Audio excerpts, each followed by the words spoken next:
Setiap pagi, ketika toko ini akan buka, pemilik toko mendapati seorang pengemis tidur di depan tokonya. Dia menyiram pengemis itu dengan air dingin sambil memaki-maki dan mengusirnya. Tapi esok harinya, saat si pemilik membuka toko, pengemis itu kembali tidur di tempat yang sama. Pemilik toko itu dengan kesal membangunkan pengemis itu dengan sapu, bahkan pura-pura tersenyum ramah. Namun, sedetik kemudian, wajahnya berubah drastis. Dia mengangkat sapu, bersiap untuk memukul pengemis itu. Seorang ibu-ibu tetangga yang melihat kekejaman si pemilik toko hanya bisa geleng-geleng kepala. Entah kenapa, pengemis itu selalu kembali ke toko itu.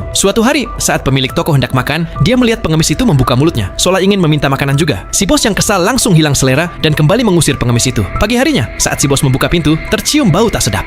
Dia melihat pengemis itu lagi-lagi tidur di depan tokonya. Serta-merta ia berpikir, pasti dia kencing di sini. Dengan marah, dia langsung menendang pengemis itu. Pengemis itu tak pernah melihat si bos semarah itu, jadi dia segera pergi dengan tergesa-gesa. Putrinya yang melihat ayahnya berlaku kejam, langsung menegur ayahnya. Memangnya apa salah pengemis itu sampai ayah begitu? Sejak saat itu, pengemis itu tidak pernah kembali lagi. Esoknya, saat si bos membuka toko, dia melirik ke bawah dan tidak melihat sosok pengemis itu. Hari ketiga, hari keempat, pengemis itu masih tidak ada. Si bos mulai mencarinya kemana-mana. Ibu tetangga memberitahu, dia sudah pergi lama sekali. Si bos yang merasa bersalah menengadah dan matanya tak sengaja melihat kamera pengawas di atas. Dia pun memutar rekaman itu, berharap bisa menemukan keberadaan pengemis itu. Saat menonton rekaman, dia baru tahu bahwa putrinya yang baik hati pernah memberikan sekotak nasi kepada pengemis itu. Sejak saat itu, pengemis itu setiap malam menjaga toko mereka. Saat melihat pengemis itu membersihkan sampah di depan toko dan mengusir orang-orang yang mau mencoret-coret toko, si bos merasa betapa piciknya dia selama ini. Dia juga melihat pengemis itu mengusir orang yang buang air kecil di depan toko. Barulah dia sadar, dia telah salah sangka. Ketika dia menonton video malam sebelum pengemis itu menghilang, dia melihat ada dua penjahat yang hendak membobol pintu tokonya. Pengemis itu langsung datang untuk menghentikan mereka, tapi tubuhnya yang kurus jelas bukan tandingan mereka. Dalam perkelahian itu, pengemis itu ditikam hingga tewas. Melihat adegan itu, si bos menangis terseduh-seduh. Ternyata, pengemis itu selama ini diam-diam menjaga tokonya, sementara dia begitu kejam.